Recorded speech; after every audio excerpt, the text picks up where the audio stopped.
speaker gives his talk. So I'm really pleased to have Olivier Tardieu from IBM to present a talk on X10. Maybe you can begin here. If you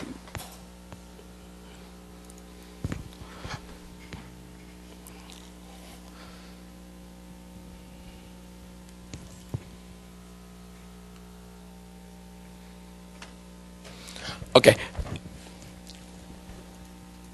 Yeah, that screen is much better. So Olivier has been working at IBM for the last 5 years on X10. He has always been interested and been working in one form or the other on programming languages. He did his PhD in France, where he worked on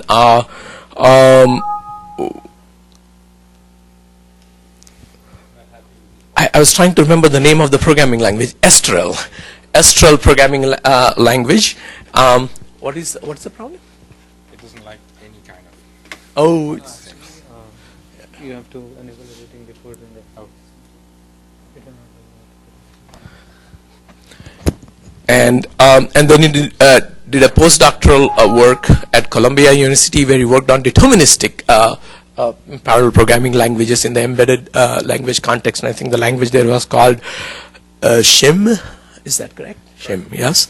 And so he's involved in a variety of activities within the X10 project, in particular the X10 Runtime, which interests us a great deal, and also he's author of many papers on X10. He was part of the winning team that co-won the Productivity Award, HPC Challenge Award last year.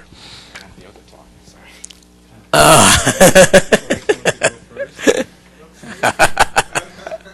could talk a lot about it. That would have been a good idea. I should have asked you to talk about each other's languages. Or you can take that. Just switch.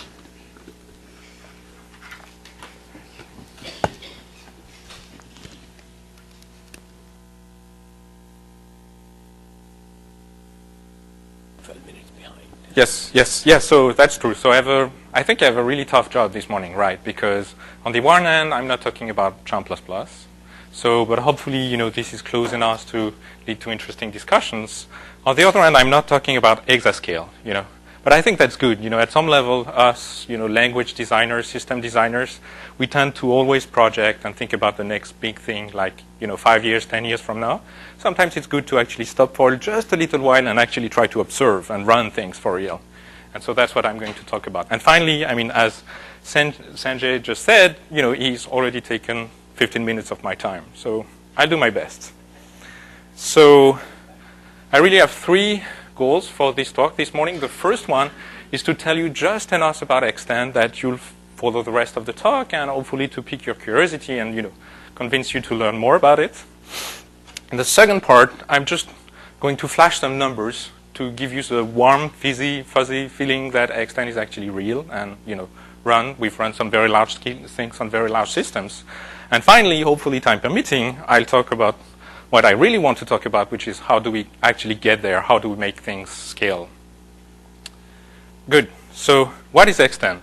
X10 is part of this, DARPA HPCS program that probably most of you have heard about at this point. So this is a program that lasted more or less for 8 years from DARPA that was, targeted at designing the next high productivity computing systems. There were many participants to that project to start with. At the end of the day, remained Cray and IBM. And what was interesting about this project is that at the time, both Sun and Cray and IBM made the same claim that if you really want to get more productive in your programming of very large-scale systems, you should start thinking about also programming languages and renewing the programming languages. And that's where X10 and Chapel came from. So it's a programming language that was really, from the get-go, intended to help developing HPC-like applications on big systems and bring something like Java-like productivity to this system as compared to C or Fortran. So that means an imperative object-oriented programming language that is garbage collected, that is type-safe and memory safe, things that were kind of not there yet. It was also from the get-go, in contrast with something, again, like Java, designed to scale. So that means it's intended to support multi-core, multi-processor, multi-node, heterogeneous computing systems, and that was, built in the process of designing the language and everything from the beginning. And finally, it tries, despite having this very broad goal of, scaling from very small things to very large things, supporting very different architecture, it tries to keep it simple and just have a few simple constructs and concepts to do that. So that's one part of the project. Of course, the other part of the project, was to actually build something. So we built a tool chain as part in IBM research, which is open source for most part. So you get open source compiler, runtimes, IDE, all of that. Unfortunately, for some, IP reasons, the debugger is not open source. Okay, so X10, like Chapel, belongs to this so-called family of PGAS programming languages. So the idea here, that something we strongly believe in X10, is that if you work on a distributed system, managing the locality of your computation, where things run and where things are stored, is going to be really important. And we want to expose that to the programmer so that it can, reason about it, and hopefully in the, most lightweight fashion we can manage, but actually give that tool to the programmer.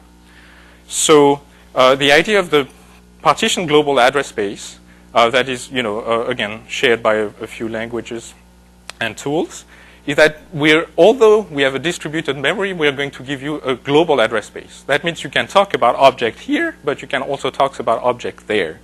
Okay, but this address space is partitioned, so it's different from talking about an object here and talking about an object there. So you can do both, but you can see the difference between a local pointer and a remote pointer, basically. So what's thinking of Charm++, so we end up with this partition. So in X10 we call every piece of the partition place. So what's interesting about X10, say, compared to Charm++, is that a place is neither an object nor a task. You can have many objects in a place. You can have many tasks in a place. So it's a kind of different, RET relationship here. So now X10 has some, specific things about it in this family. So the first thing is we make everything explicit. So as a program or a library writer, you have to say where things run. Okay, this is not the runtime that decides that for you. Conceptually, objects are not immovable. You cannot. So the runtime doesn't spontaneously migrate things. So of course, you can take the state of something and very easily, reproduce it elsewhere. But that's again not something that's happening behind your back. And finally, because the objects are immovable, then the tasks have to move. Okay, so I'll get to that in the next slide. So what also X10 brings to this table compared to languages like UPC, which is also in part developed at IBM, is asynchrony. So from the get-go, we believed strongly in asynchrony, and we really focused on asynchrony. What that means is that if you look at what's running in its place, this can be completely, asymmetric, right? You can run different things here from there, and the things running here can be different from one another.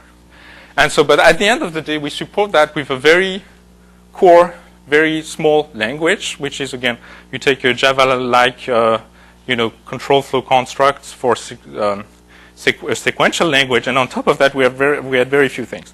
So the first thing we had places, as I said, and then we had statements or expressions to move to another place. So if you say at PS, you go execute at the place S.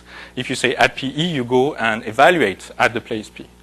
And then we give you remote pointers, and we give you also the core or the primitive class for a distributed data structure, which is a remote pointer that can exist in different places conceptually.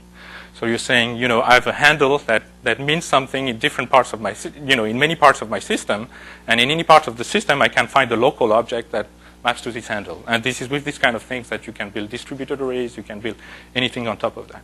So that's really what I described, or, the instantiation of PGAS in X10. But on top of that, again, as I said, we build asynchrony. So that means the core construct to get, parallel execution in X10 is async S, where you say run S independently from what I'm currently running. And the jewel of that is the statement finish S that says finish everything, wait for everything that was spawned in S to complete. So that's also, I think, the main emphasis, and you'll see in the rest of the talk, the main novelty of X10, which is we say that quiescence is the primary tool to actually synchronize in an X10 program. So this is somewhat different, I think, from what Charm++ tells you. And this is what's important, of course, is quiescence is scoped. So it's not global quiescence, it's the quiescence of whatever is in S, right? And next to that, you need more coordination stuff and all of that. So at the end of the day, you have something like when and atomic in Charm++. I think there's quite similar there, and I don't really have time to go. So here's a very simple X10 program where we put all of these things together. So this is class-based language. You have a class, you have a main method, and that method, what we do is we go everywhere in the system. So we go to all the places using this add p async idiom, and we print something. And there's finish to say and wait for all of that to complete.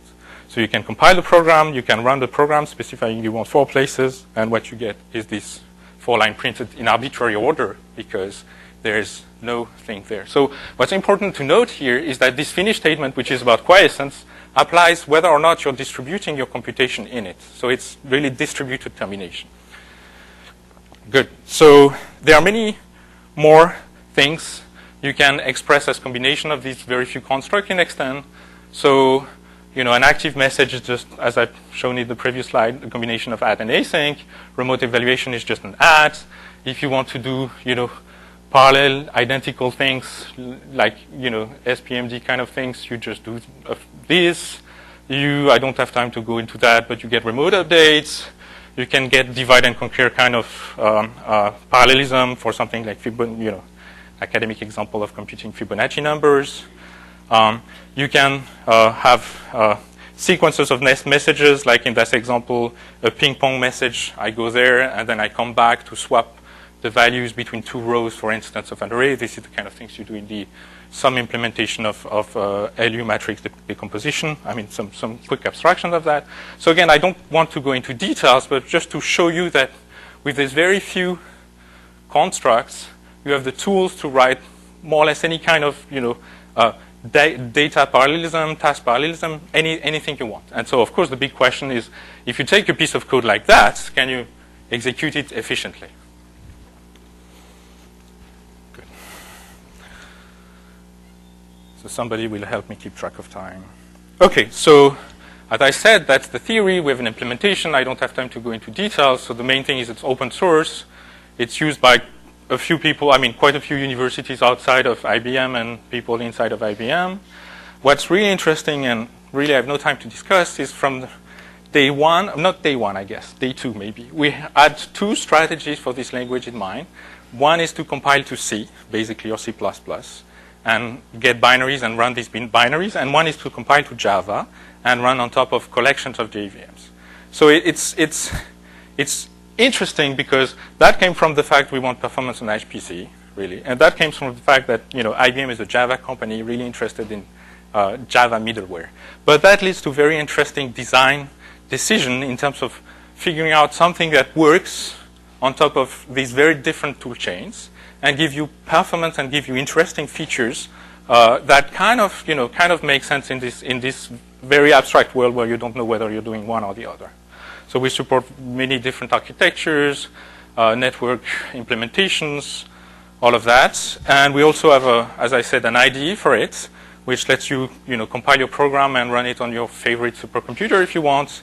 And except for the debugger, all of that is available. The debugger is also available if you ask politely, but not the source of the debugger. So again, don't have much time, but we have a very classical flow for compiling and running X10 programs with a compiler. We generate ASTs, we process them. Then we have 2 branches. We either go to Java or C++, and then we get bytecodes or we get native executables, and then we can run on top of VMs or just a collection of native processes. And we have a runtime in the middle, like described in a minute. And in the context of Java, because we care a lot about interfacing with existing Java libraries, we worked a lot on making this interoperate really well with Java. So the X10 compiler, for instance, can read Java classes and just process them, expose the types, all of that. In C, we are not there yet. We're working on it, but it's work in progress. So this is my baby, so I cannot resist the urge of showing you a slide. So we have our main runtime for X10. So, I mean, the two interesting pieces of the runtime is, first of all, we have our own abstraction of what a transport is, what a network is. And the goal is to build some common abstraction on top of things like TCP/IP or MPI, but also things like CUDA, things like, you know, a GPU, CPU communication layer. And and that's pure C code. And you can, if you implement that on top of your favorite, you know, whatever transport, then you can run X10. And we have colleagues, for instance, in Japan that have just done that for the K-computer MPI implementation. So there's that. And it's also, so it's meant to expose all of the acceleration units, all of the nice things you get in your network. But if you don't get collectives, if you don't get RDMAs, for instance, because you're using TCP/IP, then we emulate them on top of point-to-point messages. So that's the first important part. And the second part is really the extra X piece, the green piece of the picture. And that's about implementing our programming model. That's about implementing async, add, finish, places. And what's interesting about this piece of the runtime is it's actually implemented in X10. So we have just a very shim layer below it that, you know, gives, again, a common API to things like processor, threads, locks that are, of course, different in C and Java. And on top of that, we can implement the wall of X10. Good. Which also means that something we're not doing today, but we'll do tomorrow, is to really have pieces of X10 compiled to Java and pieces of X10 compiled to C, and all of them running as a single application. Okay, so that's it for the, you know, grand quick tour of X10. And then I want to tell you just a little bit more about this, you know, this PERCS HPCS program. So the goal of this program was to, you know, build a supercomputer. And as far as X10 was concerned, to demonstrate that we can run a series of benchmarks on that computer and get performance out of that. So this is a fairly classical list of benchmarks. So there's the 4 HPC challenge benchmark, which, you know, the high performance LinPack, a random access, fast Fourier transform, and then some more somewhat modern benchmarks, so-called machine learning kernels. I'm not, you know, this is a name that's, you know, worth I don't know what. You know, the DNA pattern matching, graph clustering, traversals. What's interesting is the last 2 benchmarks are no longer regular classical, you know, statically scheduled applications. And what we did was to run that more or less with the PERCS prototype, which is this nice machine you see a rack on the side, and which at the end of the day we got, depending on benchmark, between 1 and 1.7 petaflops of raw power to test things with.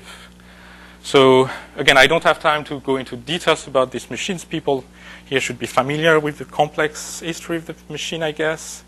So it's a very interesting machine, at least from IBM points of view, because it's not a blue gene. It's a completely different architecture. It's a completely different network architecture with very different characteristics.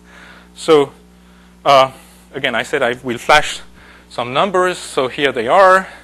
This is the 8 benchmarks running on, you know, depending on allocations, a bit more than half of the entire system as is what's built. There's the absolute raw performance numbers. They are not that interesting. Well, for instance, the LinPack number tells you that this is a fairly small system still, right? This is not Titan or Sequoia. This is only number 10 on the top 500 list. What's interesting also, if you're familiar with this, is the random access number, which is also telling you this is nothing that we've known before, because it's at least 100x better than any other, you know, architecture on the planet, and was designed for that. So I'm not too interested in that. What I'm interested in showing you is first this column, which is how does the sequential performance compare with the performance at scale. And what you can see is that we scale fairly well, because, you know, in the worst case, or sequential, you know, or so, or sequential, or perform, we only lose 20% efficiency going from, not necessarily sequential, because sequential is the wrong metric, but single, sometimes sequential or sometimes single node. You know, in this system has 32 core per nodes with complex, you know, relationship between these in terms of memory bandwidth, for instance. So for some benchmark, it doesn't make sense to compare sequential with high scale. It makes sense to compare just node performance with all the nodes. So we get that. So that's, I think, is very good. The other thing is, at least for the HPC benchmark, we had another part of the PERCS team at IBM that was dedicated on showing the absolute best performance you can get from the system. So using all the tricks in the book and inventing new tricks, actually, to get the absolute best number that you can get out of the system for this particular benchmark. And here I have comparison points with those results. And what this is telling you is that in most cases we're at least 75% of that performance. So it's not the best you can get, but it's not lagging by a large factor.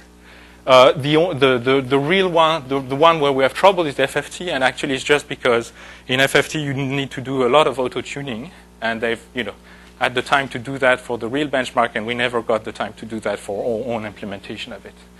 And the other thing that's interesting is we have at least some understanding of, again, even if you look at the good cases, of where does the performance difference come from. And I think there are some of that we can, with work we can alleviate. So for instance, one big thing we've observed is that the low-level codes, they play a lot of tricks with prefetching, which we don't. But that's something we could do. There are other things they do, like playing a lot of tricks with the network, like assuming there's only one app running on the system, and that, on the other hand, is not something we're interested in doing, because we don't think that's the right usage model for something like X10. The final thing, and I'll get to that later, is that on the we worked a lot on the UTS benchmark. I'll describe this in a minute. And there we're many times better than the state of the art. So that's something extracted from the HPC challenge presentation. So again, just to flash some numbers. So what can you see here? You can see that something like memory bandwidth, of course, is scaling linearly with the system. You can see that UTS is scaling linearly with the system, which is unheard of.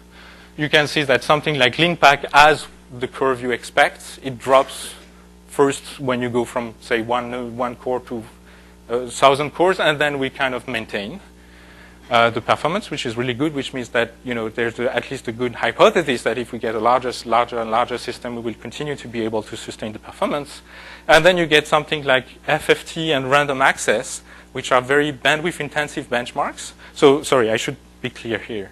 So there are two curves all the time. So the dark blue curve is the absolute performance number, and the light blue curve is the performance ratio, so the performance over the number of cores that were used to compute that performance. So for these two benchmarks, which are bandwidth intensive, you see the same kind of curve, which has nothing to do with X10, but has to do with basically the dragonfly kind of network you have in the system, which says that if you get a very small partition, you get a lot of cross-section bandwidth. If you move to a somewhat larger partition, but small with respect to the system size, your bandwidth brutally drops. And if you go to the large system, then you get, again, a tremendous amount of bandwidth. And so you see that showing here. And what you see is when we get back to have the full system, we kind of, we're doing very good compared to the performance to start with. Yes? Sure. You can actually allocate those at the lowest end where it took a dip. Yes. If you allocate those Absolutely. processes across the nodes, you should be. Yes. So if we've done the experiment for FFT. If I allocate to maximize the bandwidth, that means the curve, instead of dropping, actually goes up first and then goes down. And the reason is that FFT is not just bandwidth, it has also consideration, so it's actually faster. So you can do that, we've done that, but it's an interesting experiment or confirmation of the theory, but it's not useful in practice, because in practice you want to share the system with other things running, and you don't want to take, if you run, if on any production system, I know if you ask for a number of cores that is not a power of 2, for instance, on the Blue Gene, the system can back at you and tell you, you're losing money, right? You shouldn't do that. So that's about the same theory. Good. So that's, again, hopefully I still have a little time, yes? So that's what I wanted to say about the benchmarks themselves. So now I want to reflect a little bit about what we had to do to get to those performance numbers, which I think is not entirely trivial, and also not entirely the same as other systems have to do, because it really depends a lot on the programming model and on the way you program your application. So the way you write an application in X10 is not necessarily the way you write an application in Charm++, and as a result, where you have to put your effort is different. So in particular, what I said before is that in X10, we talk a lot about quiescence. We tell you that quiescence is the right way to synchronize things. We also tell you the same thing as So that means we'll have to work a lot on distributed termination detection to make this scale. We also tell you something that Charm++ tells you, which is you should oversubscribe. You should, you should think of logical tasks rather than hardware resources. So if two things can run in parallel, please say so. And then if we have fewer execution units than you have tasks, we'll manage to map those many tasks to those few execution units and do a good job at it. So that's on the other hand similar. So that means the scheduling is a concern for us. For X10, there's a big dichotomy between local scheduling and distributed scheduling. The reason, again, is you say that you run we can run many tasks in a place, and there's no organization that the programmer provides. So this is entirely the goal of the scheduler to figure out what to do there. On the other hand, the programmer, or again, the library, exactly tells us where things are running in the system. So the goal of the runtime is not, the runtime doesn't do any kind of migration or distributed load balancing in general, but we have looked at distributed load balancing in a series of cases, in particular the UTS case I'm going to describe. So scheduling is an issue. How do you coordination at scale? Or how do you do communication at scale? It turns out that memory management is also an issue, and probably not for the reason you expect, so I'll get to that. And of course, there's, I mean, frankly, this is more or less the list of things, but I'll add one more things to the end. So I said that already. So scheduling on shared memory systems, which are scheduling on each one of the nodes of our supercomputer. We have more activities, more tasks than threads. So the way we deal with that, I think, again, it's somewhat, I mean, because we have, I guess conceptually, if you think of Charm++, all of tasks are synchronized. All of, our scheduler uses multiple threads. And the default is to let things block whenever they want, and not, to try to, really mark them and deal them in a kind of separate process. So the way we do the scheduling in general is to use work-stealing scheduler. I mean, the idea behind work-stealing scheduler. So again, I don't know if people are familiar with that, but conceptually, you get worker threads on a node, and each worker thread maintains a list of jobs it has to process. And you create when a worker creates new jobs, it pushes these jobs to its own queue. And when a worker is done with a job, it primarily tries to get the next job from its own queue. And it's only if there's nothing left in the queue that it tries to find another worker with a non-empty queue on the same node and get a task from that. So that's, again, there's a lot of, it's not a new idea. It's been around for many years. Then, Silk is, I think, the main system that popularized this idea and showed that it can work very well. So we're using that in our system, and we have actually two implementations of it. One is a pure runtime implementation, where a job is equal to a task, if you want. So the things you push into the queue are tasks, and the things you pop from the queue are tasks. And that's the thing you get by default if you run an X10, compile and run an X10 program. But we also have done work on research scheduler. I'm mentioning this because this work that was done in collaboration with H1 here. We're sitting when he was at IBM before joining here. And in that case, what we do is something like Silk strategies for running the program. So again, don't have much time to discuss this. We have papers if you care, where the job is no longer a task but the continuation of the task. So you have so that lets you do very interesting things. In particular, one benefit of this kind of scheduler versus that kind of scheduler is that we can stick to a fixed number of threads. Because if something is about to block, we can context switch it in user space. Versus if something is about to block there, we cannot. So if something is about to block here, we need more threads from the OS. If something is about to block there, we don't need more threads from the OS.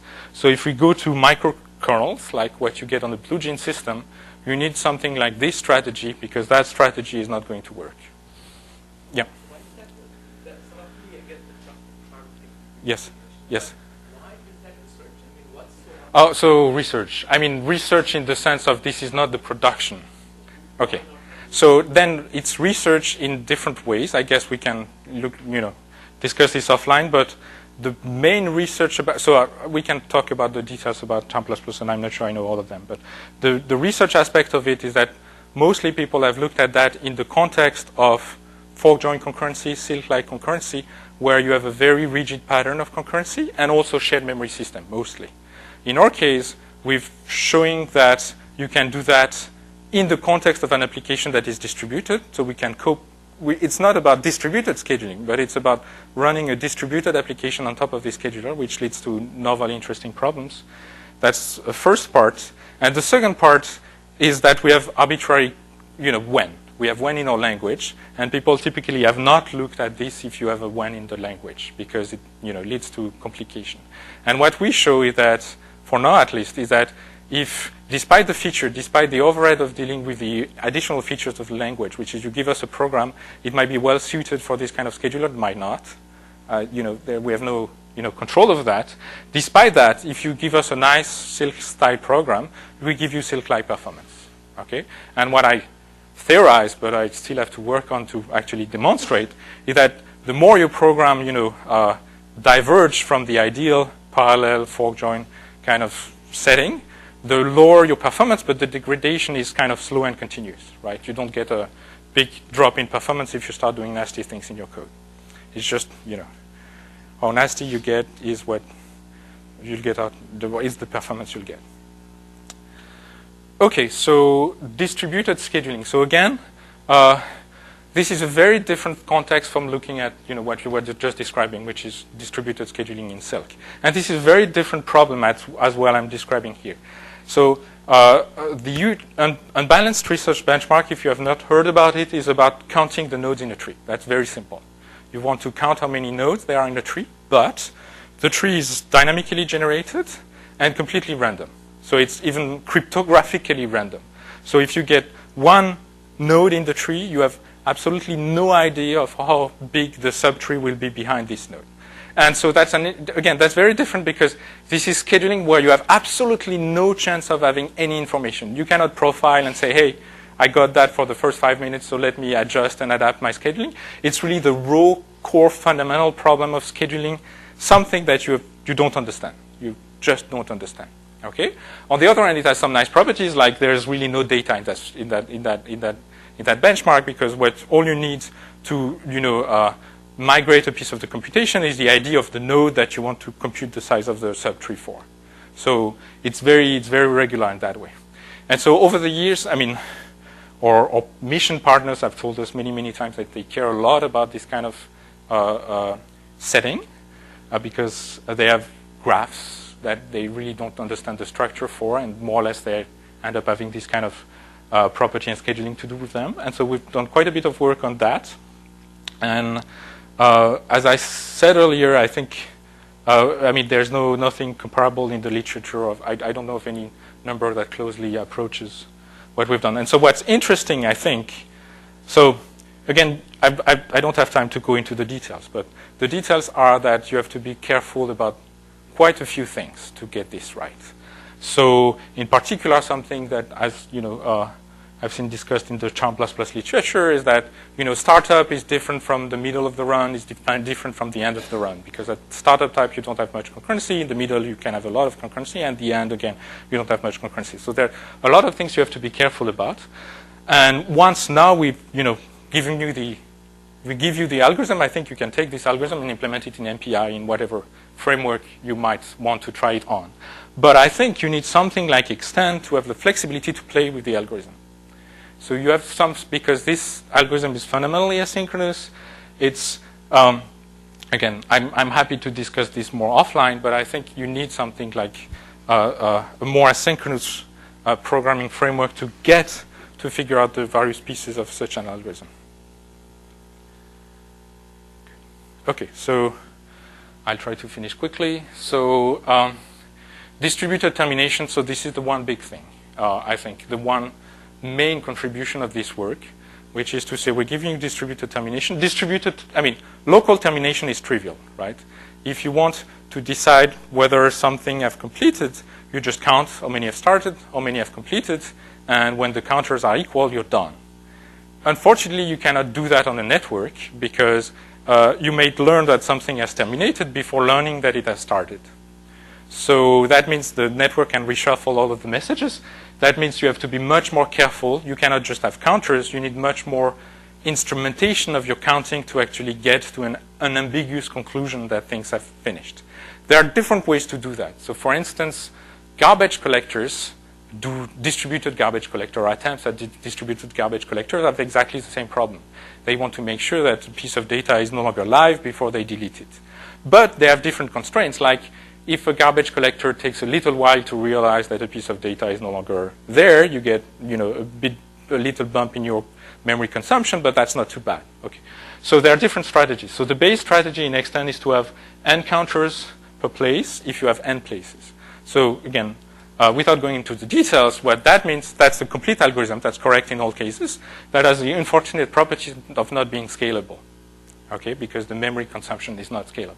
So what we have to do in practice is not use that algorithm, okay? So how do we get there?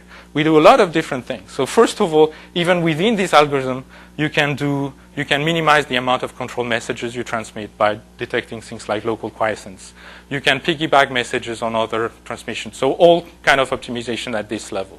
The next big thing is to realize that also we tell you finish is great and finish is nice, and finish can support arbitrary communication and concurrency pattern. In practice, the way you write your code has structure. Okay? And if we can extract that structure from the code, we can specialize the implementation of finish for the structure you're exposing and get much better performance. So we want to detect things like a finish is actually about a piece of the computation that's not going to go anywhere else. We want to detect things like a single SPMD patterns. We want to detect ping pongs like I shown before, all kinds of things. You also want to be careful about contention in the network, so you potentially need to do a little bit of software routing that's kind of hard, platform dependent. Very different optimizations. At the end of the day, what we have is a mix of strategies where you have static analysis that detects some things. You have runtime analysis that detects other things. So again, the usual. For the cases where we cannot really predict, you can also, as a programmer, add a pragma to say, hey, this is the pattern of this finish, and trust me, this is how it's going to work. So for now, we have we don't have many pragmas, but we have pragmas that we could theoretically check in a compiler, and we haven't spent the time doing this implementation, but that's the theory. So the bottom line is, when you look at all the benchmarks I've shown you, that scale, that works. We have, for every single case of a finish statement, if you want, in those codes, it gets processed and it gets to a scalable finish. Okay, so again, I think that's the main contribution, to see that despite having this very simple programming construct that in principle is bad, if you want to put it in those terms, we can actually understand it enough in the context of a language like X10 to get the performance you need. And then you get the benefit, which is at the conceptual level, you can think about, something you cannot do in UPC, to take a third-party example.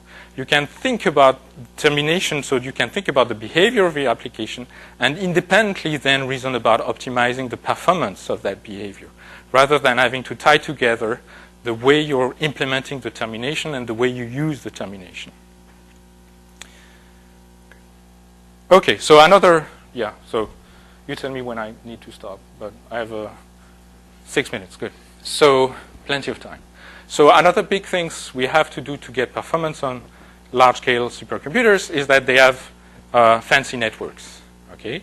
And you have to use the fancy features of the fancy network to get anywhere, right? Otherwise, you're doomed. So the main fancy feature we actually have to use is what is called RDMA. I think most people are probably familiar with that. So basically, it's the notion of an efficient remote memory operation, where in order you can directly access, update, depend really on the platform, but you can do something with remote memory without disturbing the remote CPU, without having to affect the remote CPU.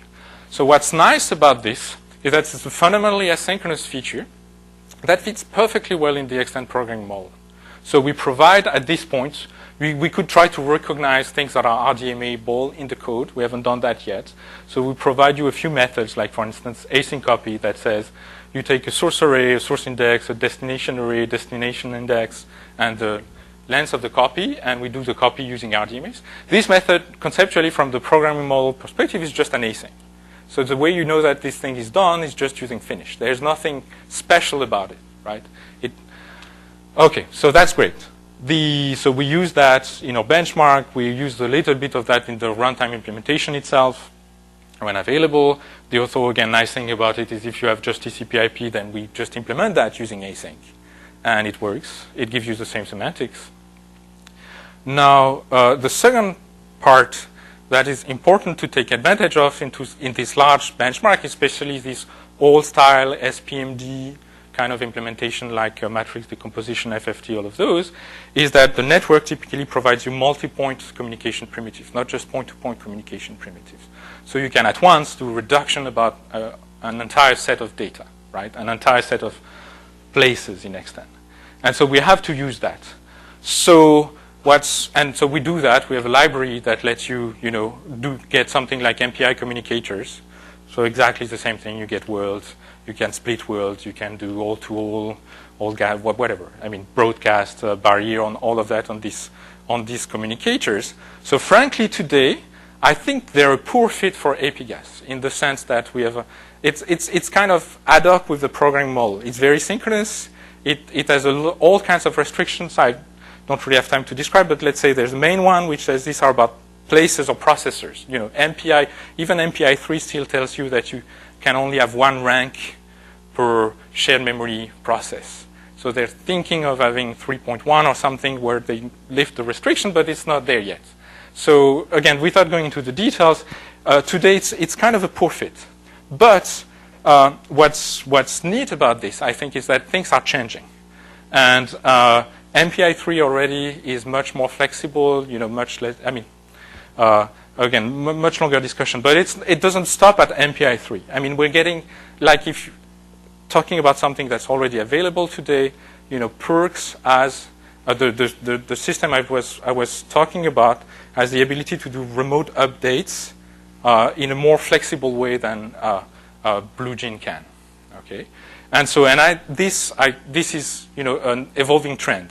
So there's an evolution both in the hardware, I think, to make RDMAs more flexible, and in the standards committee in the API to expose more flexibility and to make multi-point communications more amenable to being integrated into an asynchronous framework. Okay, and that's something because we're client for this, but Charm is client for this. I mean, a lot of clients for this. Good. So I said memory management. So memory management is an interesting story. So the first thing about memory management is when we tell HPC people we have a garbage collector. You don't control your memory. We're putting things where we want. We delete them when we want. They scream. They say, "Hey, that's never going to work, right? I know what I'm doing. This is what I want. Don't let me manage my memory." And it's the same story, I think, that was the story of Java. First, Java came out and people say, "Hey, memory management, I want to do it myself." And now people are convinced. They know they switch, right? Not everybody has switched, but most people are very happy not worrying ever again about, double free and these kind of things. So what we've observed in our work using a garbage collector and such a system is that it's not an issue, indeed, in the same sense. It's not an issue because, yes, you have the risk of having overhead if you allocate and deallocate too much from the garbage collector. Yes, you introduce a risk of jitter, where you don't really control when the GC is running and when it's going to run on this node versus that node. But again, it turns out not to be a problem in practice. First of all, because you reuse your memory a lot, so you minimize your allocation, deallocation. You try to factor or to hoist allocation, deallocation out of your critical loops, of course. You can actually have a conversation with the GC where you tell it some interesting things that make it perform better. There's a whole lot of work I cannot talk about real-time garbage collection that could be relevant here. Of course, we say all of that, but in the runtime, we're very carefully not using the GC to make sure we don't put pressure on the system in that way. So at the end of the day, and I think the main thing is if you look, for instance, again, Perks architecture and deployment story compared to BlueJean, every single node on the system is running an OS image. So there's jitter anyway that comes from the system for many, many different reasons. So the GC jitter is only a small part of it actually. And more importantly, we're, I think, in a mode where we have to program knowing that jitter will be there whatever we do. And so asynchronous programming frameworks, help you do that anyway. Okay, so having hopefully, not convinced you, but at least told you that we believe that, turned out that memory is still an issue for a very different reason. And this is about low-level constraints. If you want to use these high-performance interconnects, they have very strict requirements about memory. You need to register the pages with your RDMA hardware. You need to know the destination address at the place where you're going, because otherwise you need an extra transfer to first get the address and then, push data to this address. All of that. So it turned out that what that means in practice for us is that we do GC for most things, except for those big arrays for which you need to have these low-level features available. Okay, so we have a special memory allocator we use to allocate your large matrices. And the good thing about that is it's contained. It's contained in the sense that it only affects very few of your structure in your code, so most of the time you don't have to worry about that. And second, it's contained because it's only allocation. Once you've allocated the damn thing, then it's just a regular array. Then it's just a regular array with more features available to it, but there's no special care you have to take for this array. Okay, and finally, before I conclude, the last thing I want to say is, of course, this is only a part of the story, because the big part of the story is that we worked for at least 8 years on this project. The goal was to get to a petaflop system, but we got the petaflop system 2 months before the deadline. So for 7 years and 10 months, we just had speculation, right? So there was a ramp that I tried to reproduce here, but fundamentally, that's the story. And of course, when we switched from using 10,000 cores to 20,000 cores, new problem emerged, right? That's, I guess, unavoidable. Like, the main thing that emerged for us is there was a network contention we had not anticipated. So the only message I want to say about this is that we still got it running. And I think the way we did that is because we had the right abstraction in the first place. So going back to Finish, we had a problem with our Finish implementation. We fixed it, and that fixed all of the benchmarks, right? Good. So to conclude, there's a lot of research going on about X10. There's actually some hardcore development that is paid for and guaranteed to succeed in some sense. So that's what I have on this slide. So again, there's much more happening. But we have funding for the Department of Energy to make X10 more integrated, more interoperable with other things. We have funding from the Air Force to do resilience, which is something we've not looked at in the past in X10. IBM is, using internally, developing internally X10 to get to more, to do middleware kind of things. We also have, we're working on supporting new systems, or we have colleagues in Japan, university colleagues and IBM colleagues working on other things. One thing we've not been very good at is to really interpret well with MPI. We'll kind of run on top of MPI, but that's not our primary implementation. So a lot of application projects running. I just put 6 here because that's what fitted on the slide. 3 from IBM, 3 from the community. You might be so. We have colleagues in ANU working on something like chemistry codes in X10 with libraries to work on graphs. The last one is it's a simulation of the traffic patterns in Japan. Entire Japan traffic pattern tried to be simulated with this thing. So that's the end of my talk. Hopefully, I convinced you that you should look at X10 a bit more. It's a fairly stable language. The tooling is not comparable to the Charm++ tooling, but it's good enough. And in particular, what's important is that once you go through the tools, the code you get is quite good. So you can get things that perform well at scale. This is the website. This is our latest tutorial. If you want, you can have a look at. And I also included more discussion of the performance numbers I've shown. Thank you.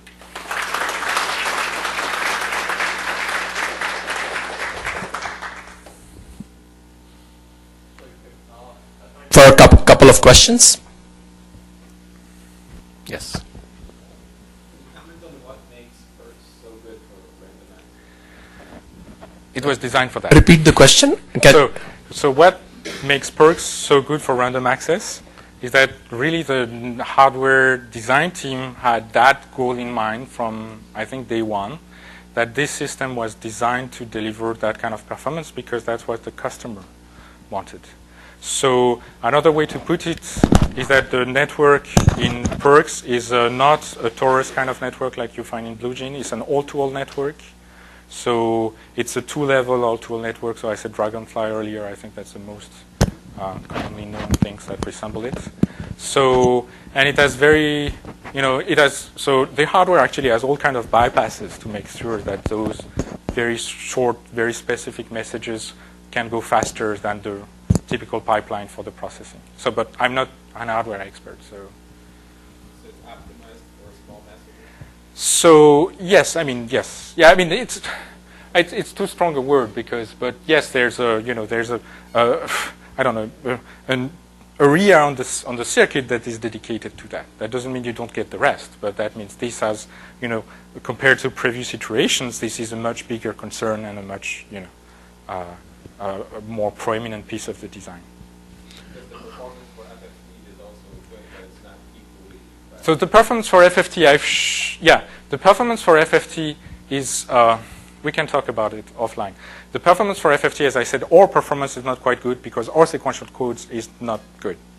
But the FFT is an all-to-all collective. So yes, it's you're right. I mean, it's much larger messages.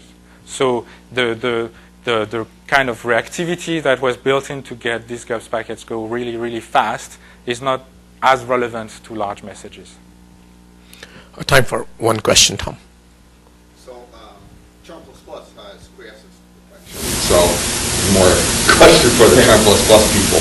So compare the performance of using quiescence detention in Charm++ and how it's used in X10. So I was thinking about that. Maybe it's a topic for a later discussion. Charm++ has always had a quiescence detection. We use it routinely. It never meets its constant level, and the main use of it has been on the global scenario, that is to say, where all modules must quiesce, not module-specific quiesce. So the module-specific can use the same algorithm. Basically, it's a tree-based algorithm in the waves with just a constant number of counters and a number of things created and a number of things processed. Yeah, so I think we can discuss about how much it is used versus all of that.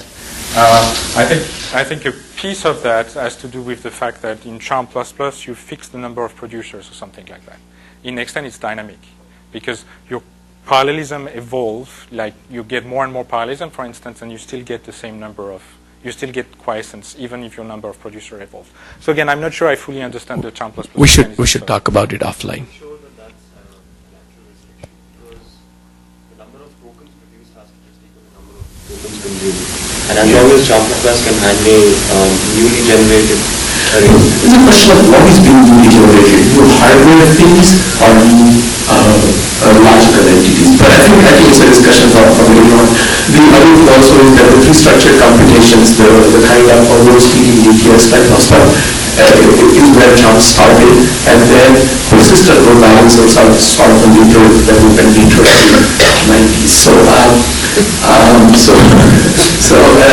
But anyways, thank you very much. I had quite a few questions about the PCAS aspects of it, but I reserve it for the coffee session. I think we are now almost 10